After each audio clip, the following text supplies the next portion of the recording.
kahirapan ay tumutukoy sa kalagayan ng isang taong walang kakayahang tugunan ang mga pangunahing pangangailangan tulad ng malinis na tubig, nutrisyon, kalusugan, damit at tirahan. Isa ito sa problemang kinakaharap natin ngayon.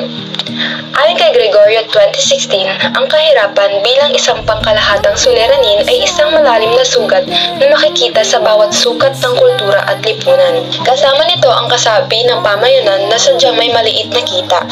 Kasama rin ang kakulangan ng mga serbisyo katulad ng edukasyon, pamilihan, pangangailangang pangkalusugan, kawalan ng malinis na tubig, kalinisan at kaayusan, maayos na kalye, transportasyon at komunikasyon.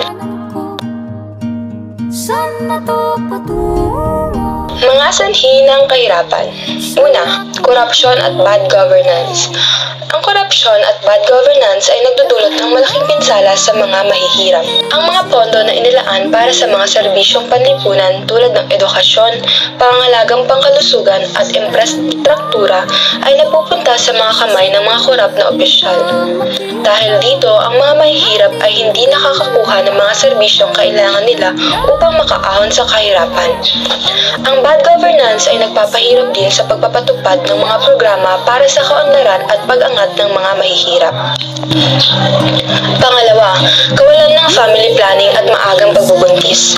Ang kakulangan ng akses sa impormasyon at serbisyo sa family planning ay nagreresulta sa malalaking pamilya sa mga mahihirap na tahanan. Ang mga magulang ay nahihirapan na maibigay ang pangunahing pangangailangan ng kanilang mga anak tulad ng pagkain, damit at edukasyon. Ang maagang pagbubuntis ay nagpapababa ng mga oportunidad sa edukasyon at trabaho para sa mga kabataang babae na nagpapalala sa kahirapan. Ang pagbaba ng fertility rate sa Pilipinas ay nagpapakita ng epekto ng mga programang pang-family planning. Ikatlo, kakulangan sa trabaho. Ang kakulangan sa trabaho ay isang pangunahing dahilan ng kahirapan. Ang mga taong walang trabaho ay hindi kayang matustusan ang kanilang mga pangunahing pangangailangan. Ang kakulangan sa edukasyon at kasanayan ay nagpapahirap sa mga tao na makahanap ng mga trabaho na may disenteng sahod. Ang globalisasyon at automation ay nagdudulot din ng pagbabago sa demand para sa mga manggagawa na nagpapahirap sa mga manggagawang may limitadong kasanayan na makahanap ng trabaho. Ika-apat, kawalan ng akses sa edukasyon. Ang edukasyon ay isang mahalagang kagamitan para makaahon sa kahirapan.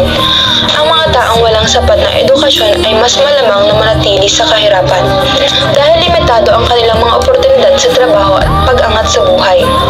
Ang kakulangan ng pondo sa edukasyon, ang kalidad ng mga guro, at ang distansya ng mga paaralan ay ilan sa mga salik na nagpapahirap sa akses sa edukasyon. Ika-5, bisyo at katamaran. Ang bisyo at katamaran ay hindi pangunahing dahilan ng kahirapan, ngunit ito ay mga salik na nagpapalala nito. Ang panggastos na pera sa bisyo ay nagpapababa ng kakayahan ng isang pamilya na matugunan ang kanilang mga pangunahing pangangailangan. Ang katamaran naman ay maaaring magresulta sa pagkawala ng mga oportunidad sa trabaho at pag-unlad. Gayunpaman, mahalagang tandaan na ang katamaran ay maaaring resulta ng kawalan ng pag-asa, depresyon at kakulangan ng mga oportunidad.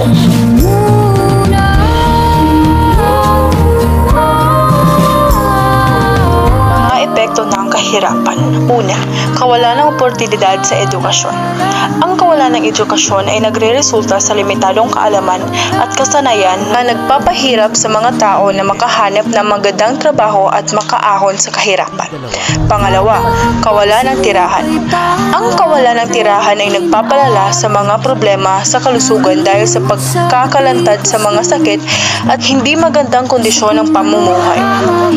Ang kawalan ng tirahan ay nagpapalala sa mga problema sa kalusugan dahil sa pagkakalantad sa mga sakit at sa hindi magandang kondisyon ng pamumuhay. Ang kawalan ng tirahan ay nagdudulot ng kawalan ng seguridad at privacy na nakakaapekto sa mental at emosyonal na kalusugan ng mga tao. Pangatlo, pagtaas ng krimen.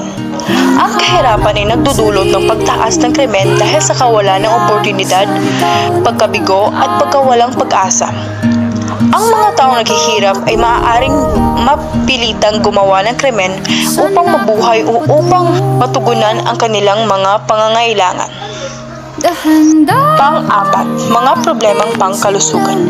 Ang kahirapan ay nagdudulot ng mga problema sa kalusugan dahil sa hindi magandang nutrisyon, kakulangan ng akses sa pangangalagang pangkalusugan, at pagkakalantad sa mga sakit.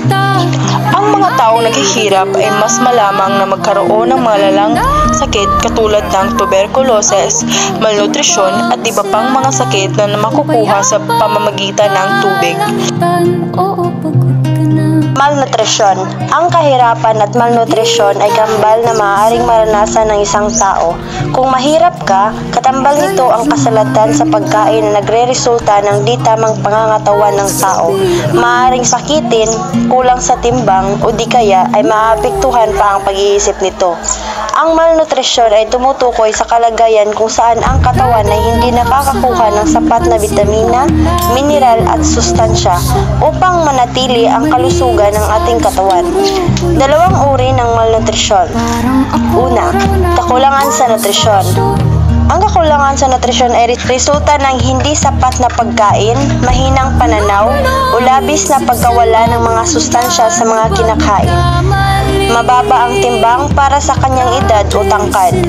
Di angkop na tangkad para sa kanyang edad. Pangalawa, labis sa nutrisyon o obesity. Bunga ng sobrang pagkain na nakakapagdagdag ng kaloriyang higit sa kinakailangan ng katawan. Subura sa timbang para sa kanilang edad. Hirap sa paggawa ng pang-araw-araw na gawain. Ayon sa ulat ng Food and Nutrition Research Institute or FNRI, 8 sa bawat 100 na batang mag-aaral edad 5 hanggang 10 ay sobra sa timbang noong 2011. 5.6% ng mga kabataan sa edad ng 5.1 hanggang 5.9 na taon ay nagkakaroon ng matinding malnutrisyon. Ganon din sa edad na 8 taong nagdala ng 9.4% sa katulad na estado. Sanhi ng malnutrisyon. Kakulangan ng bitamina sa pagkain, mga individual na walang kakayahang tumugon sa sapat na pagkain, kakulangan sa nutrisyon. Ang malnutrisyon ay dulot ng kakulangan sa pagkain na may esensyal na nutrients tulad ng protina, bitamina at mineral. Kahirapan. Ang limitadong akses sa sapat at wastong pagkain dulot ng kawalan ng financial resources. Karamdaman. Ilan sa mga kondisyon tulad ng gastrointestinal disorders o malabsorption disorders na nagdudulot ng pagkawala ng gana kumain. Mental health conditions, mga kondisyon tulad ng depression o eating disorders na maaaring magdulot ng malnutrisyon. Kawalan ng edukasyon sa nutrisyon. Kakulangan sa kaalaman tungkol sa tamang nutrisyon at kahalagahan ng tamang pagkain. Kapaligiran at kondisyon sa buhay.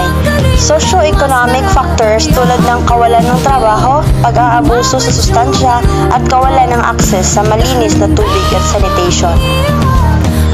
Mga epekto ng malnutrisyon sa individual at sa lipunan. Mababang pag-unlad ng pisikal at mental. Ang mga batang may malnutrisyon ay mas maliit, mas mahina, at mas mabagal matuto kumpara sa kanilang mga kapantay. Mas mataas na panganib ng mga sakit. Ang malnutrisyon ay nagpapahina ng immune system ng nagiging dahilan upang maging mas madaling kapitan ng mga sakit ang mga apektado. Mababang produktibidad. Ang adultong may malnutrisyon ay mas mababang produktibidad sa trabaho na nagre-resulta sa mas mababang kita at mas malalang kahirapan. Mababang pag-unlad ng ekonomiya. Ang malnutrisyon ay nagdudulot ng malaking pagkalugi sa ekonomiya ng isang bansa dahil sa gastos at pangangailangang pangkalusugan at pagkawala ng produktibidad na posibleng paraan para labanan ng kahirapan. Una, edukasyon. Pagpapalawak ng akses sa edukasyon para magkaroon ng mas magandang oportunidad sa trabaho at pagkaroon ng mas mataas na kita. Pangalawa, Pangalawa, pagsusulong ng trabaho, paglikha ng trabaho at livelihood programs para sa mahihirap upang matulungan silang mabawasan ang kahirapan. Pangatlo, pamumuhunan sa agraryo. Suportahan ang mga magsasaka at agrarian reform upang may palakas ang sektor ng agrikultura na siyang pangunahing pinagkukunan ng kita para sa maraming mahihirap. Pangapat, food subsidies. Pagtulong sa mga pamilya sa kahirapan sa pamamagitan ng mga food subsidies o feeding programs upang matiyak ang regular na pagkain. Panglima, pagtutok sa unang 1,000 araw. Mahalaga ang tamang nutrisyon mula sa pagbubuntis hanggang sa unang 2 taon ng bata. Dapat bigyan ng pansin ang tamang nutrisyon sa early childhood development. Mahalagang paalala, ang pagtutukan sa kahirapan at malnutrisyon ay hindi lamang tungkulin ng pamahalaan, kundi ng buong lipunan. Sa pamamagitan ng kolektibong pagsisikap at pagtututok sa mga pangunahing pangangailangan ng mga naapektuhan, maaaring pabuti ang kalagayan ng komunidad na labis na naapektuhan ng kahirapan at malnutrisyon. At sabihin